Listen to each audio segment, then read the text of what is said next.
Hi everyone, I'm Ellen. Welcome back to my channel. I hope you guys are all having a fantastic holiday and you are celebrating whatever you celebrate with your loved ones and your pets and your family and stuff. I am cooking stuff today. It's Christmas Eve, I guess. So if you celebrate Christmas, Merry Christmas. Today I just wanted to come on here and talk about the fragrances that I've been working on in my perfume tray. I've been wanting to hit some goals or finish them. I have some sort of exciting updates, kind of. I have 4 rollouts. This is Coco Eau de Toilette by Chanel. This is a scent that I used to really love, and I don't think I love it anymore. So it's the only one that I've marked. You can see the markings here. So the December line, the second line is where we started, and the current level is where we're ending. I used to really love this scent last year, and you can see obviously, like, look at my bottle, it's so empty, it's so janky, sorry. I used to really love it, and I don't think I love it anymore. I don't even think I really like it that much anymore.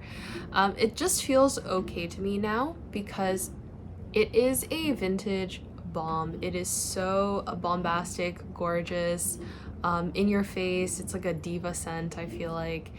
And for me, I don't really connect with this scent anymore. It's just a bit spicy, and I think I mentioned before I've been struggling with spices recently, and it has a quite perfumey rose in here. There's amber, and then there's also civet, and I find the civet really makes it smell quite vintage. And it's not that I dislike vintages, it's just that I feel like this scent itself doesn't really connect with my character or my personality anymore. For example, if I were to bump into someone on the road and I was wearing this, I don't think I would want them to smell this on me because it doesn't really have, like, it's not really an accurate reflection of who I am as a person. Something else about this is that it is extremely strong. I accidentally overdid it wearing this outside once. I put it on and then I went into a car, and the car had leather seats, and I already struggle with like leather car interiors, so this kind of made it doubly bad. I would say that's user error, but I wore this a ton indoors as well, and it was just okay. Like, I enjoyed it, but it wasn't really anything that I loved. I am on a quest to find a signature scent, or sort of like curate my signature scent like collection. I just want to have scents that I absolutely love in my collection, and my collection is really massive right now. It has like, I've got probably nearly 300 scents, right? So it's impossible for me to love each one equally. Like, there are definitely going to be ones that I like more, and I think this is a bit low on that list. So for that reason, sadly, I'm going to declutter it. This bottle has been with me through my various phases, so I'm kind of sad to see it go. Next, another exciting one that I hit my goal on. This is Italica by xerjoff, and I was thinking it was gonna take me like a whole entire year to finish 5 milliliters of this, but I have sort of, I think, basically hit my goal. So right now, I know you can't see and I don't have a flashlight to show you, but my level on the bottle is like around this crest tip area. And I find this scent is just too dense for me. Obviously, I really loved it in the past because I used so much of it, but I'm kind of into scents that have a bit more space, a bit more like room to breathe. Like, if I could put a sort of scale on things, I would say this is kind of like Laffy Taffy, or like toffee, or like the caramel, like the solid caramel candies. I don't know what they're called, sorry. It's a very compact, dense, and linear scent, and I like scents that are kind of the opposite of that spectrum. So if this is like Laffy Taffy, I would say I kind of like scents that are more like cotton candy.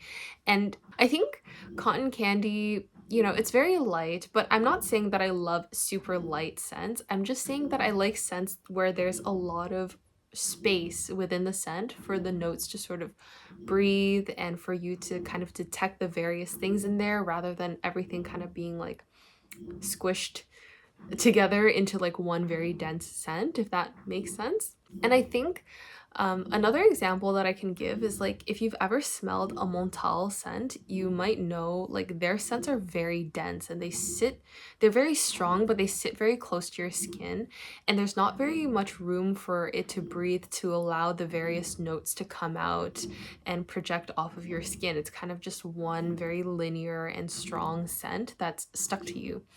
And I don't like that, especially because my skin is like very cold and it doesn't really allow scents to project in the first place. So I can't have something that just sticks to me and doesn't let go. For that reason, I think I'm gonna declutter Italica as well. It's been a very long and happy and sad journey with this bottle. This is also very almondy. The almond is so strong that you almost can't detect how milky it is, but it is extremely milky as well. I just think this scent sort of has something to be desired in terms of a gourmand, because I felt like it could have been done much better. Even when I first acquired it, I thought it could have been done much better, but I wore it a lot anyway, and now I'm truly like ready to part with this and move on to other things that I like more. Next, I have this scent from Masque Milano. This is Lost Alice.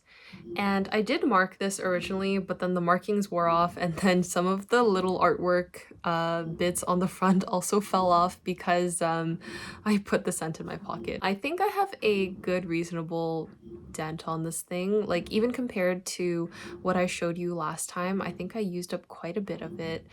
But this is another scent that it's a bit too dense for me. This is another lactonic scent, but this one has orris in it, and then it's kind of like it has this sort of berry jam thing going on in here that I detect. It's not listed in the notes. It might be the carrot that I'm smelling.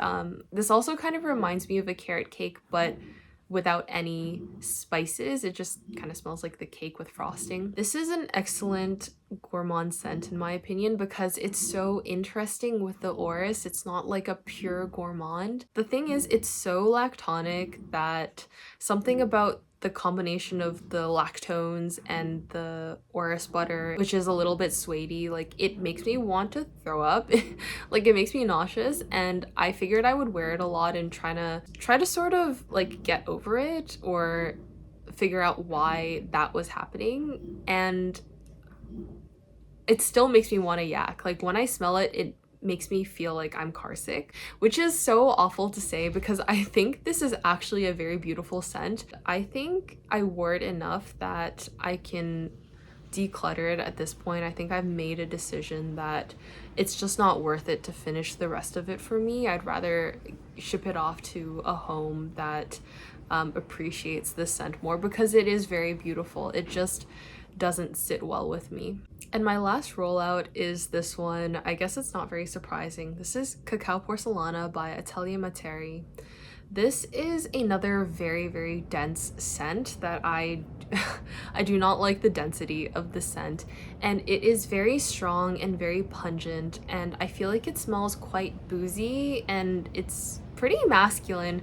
Out of the nozzle, it's very masculine. On my skin, it becomes a bit less so, but I still don't really like the way that it smells on me. It smells yummy, but it has this sort of boozy quality. I didn't even mention this is like a cacao and patchouli scent, and I typically love patchouli, and cacao is something I struggle with a bit more, but it's actually the reverse in this scent. I enjoy the cacao bit, but the patchouli is really kind of like irritating to me. It's kind of synthetic and too pungent, and it has this really weird boozy smell. I don't know if there's any alcoholic notes in here or not, but it actually reminds me a lot of Inicio's Side Effect, which is something that I sampled in the past and I did not enjoy, even though a lot of people really love it.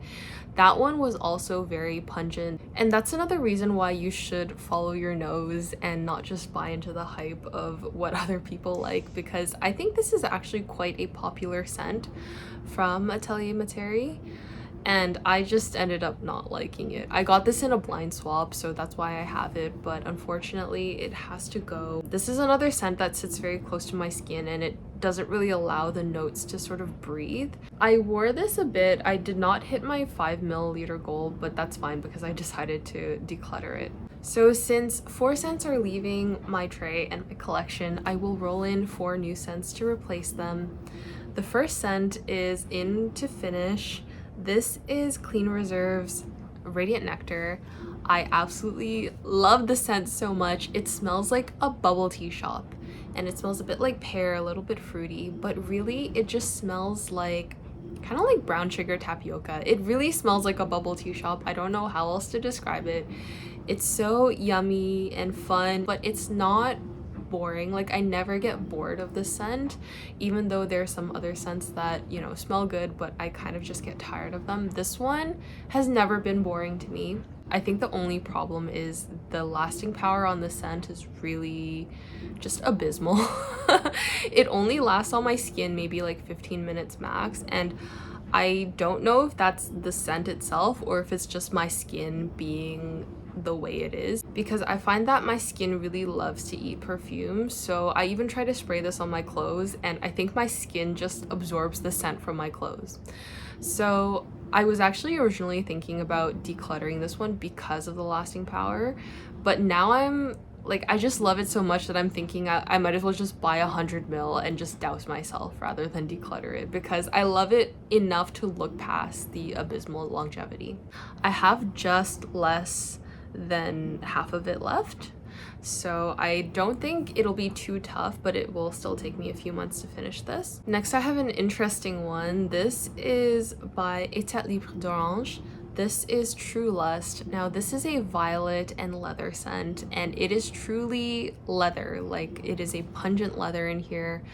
The overall scent is it's actually quite a light scent in the sillage. It smells kind of, it doesn't smell very heavy. The violet just adds this very nice sort of makeup-y, sort of perfumey, sort of nice quality that really lightens up the whole composition. And it's a little bit powdery, and I think people say it kind of smells like baby wipes. I can see that, but I like it anyway. I find this scent is kind of like an art form, and I think it is very artistic. I would say if you're like an art student in the artsy scene, if you love jazz and contemporary art, maybe you would really enjoy this. I don't think this is really a contender for a signature scent, but I enjoy it nonetheless. So I will just use, I think I want to use like 5 milliliters, but I don't really care too much about draining this one quickly, so I think I'll just consistently wear it for like a month or two and then update you guys and roll it out. Next, I was really in the mood for a vanilla scent, so I decided to roll this one in. This is Duelle by Diptyque. I really love this scent, so I'm not like super keen on finishing it or anything. I just want to give it some love because I haven't worn it for a while. Now, this is a very aromatic vanilla. It is dry and it is very airy. It has a lot of space in the scent for the notes to really shine. I think it has juniper in it or something. It's some sort of like aromatic thing going on, but to me, it really smells like a cold, clean winter day. Of course it smells like vanilla, but it really gives me the feeling of when you take in like a big breath of cold air and the insides of your body kind of feel clean after you do that. So this one makes me feel shiny and brand new, and I thought it would be perfect for January. So for this one, I want to just use it maybe, I think I'll use it like 10 times. I don't really care to set a usage limit, but I think 10 times will be good for me to show the scent some love. Lastly, and I'm so sorry for all the noise because my washing machine turned on, this is Rosine. It's by Les Parfums de Rosine. This is really like an icy rose and violet scent, and it reminds me a lot of winter. You know, it smells like cold air. It's almost a little bit metallic. Kind of smells like a winter rose. In a field of snow, you have like the one rose kind of popping out, and its petals are dusted with snowflakes. And also this scent really reminds me of kind of it makes me think of winter ballets, and I am not a ballet connoisseur. I don't know anything about ballet, but it just makes me think of like ballerinas, the winter. Maybe it's like a ballerina locked up in Serbia that's kind of languishing in a tower and she's waiting for her prince to come save her. It has a very elegant and formal and icy smell, and it's very feminine. It's one of those scents that kind of gets dirty really easily, and I don't know if anyone else has experienced this, but there are some scents that I just can't wear. Like, if I wear it and then I sweat, I feel like the scent is ruined because the scent is so pure, it kind of just gets mixed up with your sweat. Or if you wear it out downtown into the city and the city air is like grimy and you're in the subway and the subway air is gross, and then suddenly your scent that is so pristine and delicate, like a brand new Kleenex, has gotten dirtied by the air and like whatever is going on. And this scent is one of those that I just feel like gets dirty really easily, so it's kind of hard for me to wear if I'm doing anything. So I want to get more use on it and understand it more so I can figure out whether this belongs in my collection or not, because it is incredibly beautiful, but I don't want it to just be languishing away in my closet if I can never find the correct opportunity to wear it. So this scent really reminds me of one of my most favorite scents of all time, Narciso Rouge Eau de Toilette. It's really that sort of rose that reminds me of each other. Narciso is much softer and more approachable, and this one is more like a rose that's hardened. It's like a rose encapsulated in ice or something, and it's almost metallic and it's kind of unapproachable, I think, and that's kind of the reason why I shy away from this one as well. I just want to understand the scent better, so I'm setting a 5-use goal on this. So that is it for my update. Hopefully you enjoyed, and hopefully you are having a fantastic holiday season wherever you are, and I will catch you in my next video. Bye!